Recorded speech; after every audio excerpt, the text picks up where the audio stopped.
Hola, Lady Lowrun Lee here. Hi, Lady Loves and Lowriders. I know it's been a little bit of a while, but I'm back now. And I just wanted to get right to this video because I don't want to run out of time. Plus, I have some sewing to do later on. The Grand wants to be Michael Jackson for Halloween, and we couldn't order a costume because we didn't think it would be here in time. So Abuela is doing the constructing of this awesome costume for the Grand. So let me just get right to my purpose for today's video. It is October, as I may have stated about Halloween. October is Domestic Violence Awareness Month. The color to wear is purple if you're in support of domestic violence awareness. So if you've seen a lot of purple around, they may be in support of this month. So kudos to them. I just want to get right to it.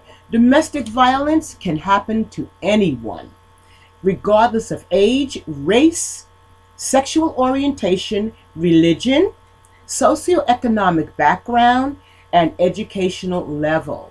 I just want to include, I want to speak on that educational level. Back when I was a teenager, there was a case in New York City about a physician and his wife and child, their daughter. The wife's name was Hedda Nussbaum. And you may remember that case because it turned out that the child that was also being abused by this physician wound up dying. The child's body was in the apartment and the mother was afraid to get help because she was so abused. Lacerations on her face, broken teeth, broken ribs, just horrible treatment, pulling hair. She really went through a lot. So, and he was a physician. So don't think just because one is frustrated or having economic problems that it's only in the poorer areas that domestic violence exists. That is not the case.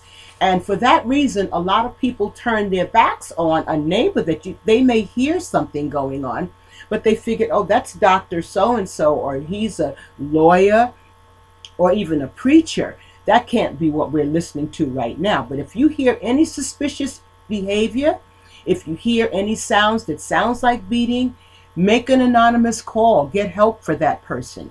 Believe me, when I was in a situation like that, I would have given anything for someone to step in and get involved. Eventually, as I said before, my father had to get involved, which is where the misdemeanor situation came from. But anyway, back to Domestic Violence Awareness Month.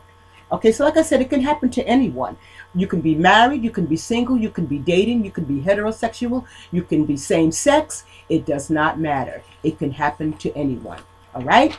The definition of domestic violence by Webster's dictionary is violent or aggressive behavior within the home, typically involving a spouse or a partner. The Department of Justice, however, has a little bit different definition. So all of you people who fall under this pattern, who are inflicting this behavior on anyone, just remember the Department of Justice considers it illegal. This is a federal agency that considers what you're doing illegal. So here we go. The Department of Justice definition of domestic violence is pattern or abuse or behavior in any relationship used by one partner to gain or maintain power and control over another intimate partner. Any relationship. Domestic violence can be physical, sexual, emotional, economic, or psychological. And these actions are threats to influence another person. So all of these categories, if it's used to threaten or influence another person, it is considered domestic violence. It includes any behaviors that intimidate, manipulate, humiliate, isolate, frighten, terrorize, coerce, blame, don't forget the blame, hurt, or injure another person. The physical examples of domestic abuse. It can be hitting, slapping, shoving, grabbing, pinching, biting, hair pulling, or denying a person medical care, or forcing alcohol or drug use, on another person. Sexual abuse, coercing any sexual contact or behavior without consent. Attacks on sexual parts of the body, such as punching someone or grabbing someone's breast in an argument. Forcing sex after physical abuse has occurred. That is a very, very number one problem in abusive marriages. That is marital rape, okay? Forcing sex after physical abuse has occurred. Anyone that wants to make love to you after they've just beat you, there's something wrong with that person. You need to get help. You need to get away, okay? Because the two, intimacy and abuse, do not mix. Or threatening someone in a sexually demeaning manner. It can be anything of standing over a person and showing them your genitalia and making them think that you're about to rape them. All of that is abuse, okay? Emotional abuse, undermining an individual's self-worth or self-esteem, diminishing one's abilities, name calling, or damaging one's relationship with his or her children, okay? Economic abuse, and this is a very tricky one because a lot of people are being economically abused and they don't even know it. Making an individual financially dependent on you, or controlling that individual's earnings and you having control over all the finances in the household. Forbidding one, listen to this. If you are forbidding your spouse from attending school or work, that is economic domestic abuse. So it doesn't sound like very much, but it is abuse, okay? Psychological abuse, causing fear or intimidation, threats of physical harm to yourself, to your children, partners, your family and friends, and a lot of times abusers, they do threaten your relatives, and in some cases, abusers have killed. Jennifer Hudson, she was abused. I don't know if it was her or her sister's boyfriend that was abusive, but he came back and killed the mother, the nephew, and the girlfriend. So it was Jennifer's sister, or so-called brother-in-law to be, or something to that effect. He was probably frustrated by Jennifer's success, and her sister, of course, when she's successful, it radiates to your family members, and people can get very, very intimidated or jealous about those situations. I know, because my sister, she was a worldwide singer, and I know that part of the abuse that I underwent was because my sister was on television. She was singing in Carnegie Hall, Radio City Music Hall. My spouse was very, very jealous because to start the relationship off, he felt that he was better than me. So for me to have all this happening in my family made him angry. Not to mention the fact that my parents had just as much money as he felt his parents had. So there was a problem with us to begin with.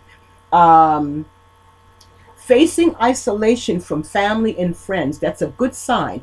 If your spouse is trying to keep you from being with your family and friends and forcing isolation on you, beware, because domestic violence is not too far away.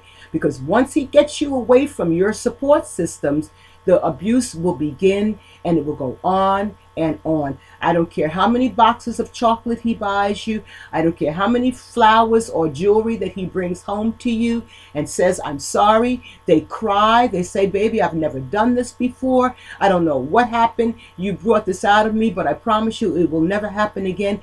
Don't believe it. The first time they put your hands on you, or anything, put their hands on you, or anything that you've undergone in what I've described here today, emotional, psychological, sexual, economic, any of these categories, once they do it, look out, beware.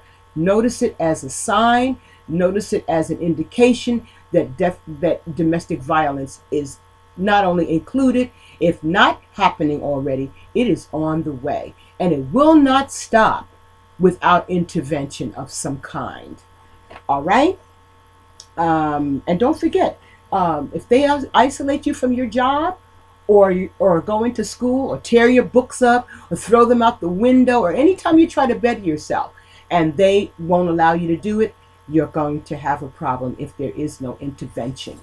And speaking of intervention, there are some numbers that I'd like to give you that may help a situation if you're in one. Write this number down. If you're afraid to leave it lying around, put it in your underwear drawer, put it somewhere. Hide these numbers from this abusive spouse, because I guarantee it, you're going to need the help one day. All right? The Domestic Violence Hotline. Their telephone number is 1-800-799-SAFE. And the numbers are 1-800-799-7233. That's 1-800-799-SAFE. If you have a hearing problem, the TTY number is 1-800-787-3224. Okay, so they even want to help you if you are hearing challenged. You have the Domestic Center for Victims of Crime in Washington, D.C. That telephone number is area code 467-8700. That's 467-8700, area code 202. Now, if you get out of a situation and you do call for help and you do get away and you're in a shelter, you're married, you want to get away from this person, you're not going back, but you need to get a divorce. All right? So for those women that have already stepped out on their faith and on their strength, and they've gotten away from these abusers, and you want to get a divorce and finalize this separation, there is a number, there's an advocacy for you, and it's the National Women's Law Center, also based in Washington, D.C. And the telephone number for that agency is 202-588-5180. That's 202-588-5180. That is the National Women's Law Center. Or you can go online and you can look for womenslaw.org. Womenslaw.org. Okay? And the Office of Violence Against Women. Now, and I'm not trying to say that only women are abused. I'm not saying that at all. Because I had a girlfriend who was married to a much younger fellow, and he was pretty nice. He had his anger problems, but he didn't put his hand on anyone. Okay, she, however, took advantage of that, and she threw a vase at him one time. She said she spent the night in jail, but she was bragging about that incident. I met her in church. She actually got up in church and said, "Pray for me because my violence is out of control." Well, I can guarantee you that's only because she didn't have the kind of husband that would not tolerate that would have grabbed her by her neck or whatever the case may be, or retaliated and protected himself. I often told her, if that was my son, you would have to answer to me. I'm telling you right now. And he was 32, 33 years old. But I let her know, if that was my son that you were abusing that way, you would have to answer to me and a few more of my family members. Now, I'm not advocating violence or condoning it, but I did let her know, don't let that happen to anyone whose parents are going to step in or whose mother's going to step in and take care of that. I'm running out of time. The number for domestic violence against women is area code 202-307-6026. That's 202-307-6026. I'm going into 15 minutes. I don't want to run out of time. Lady Lauren Lee here. Remember, he lives. Don't forget, he's given you advocacies and people that can help you. Utilize them. Have a neighbor call the police if you can. Tell someone. Don't hide it. Okay? Hola, te quiero mucho, and adios.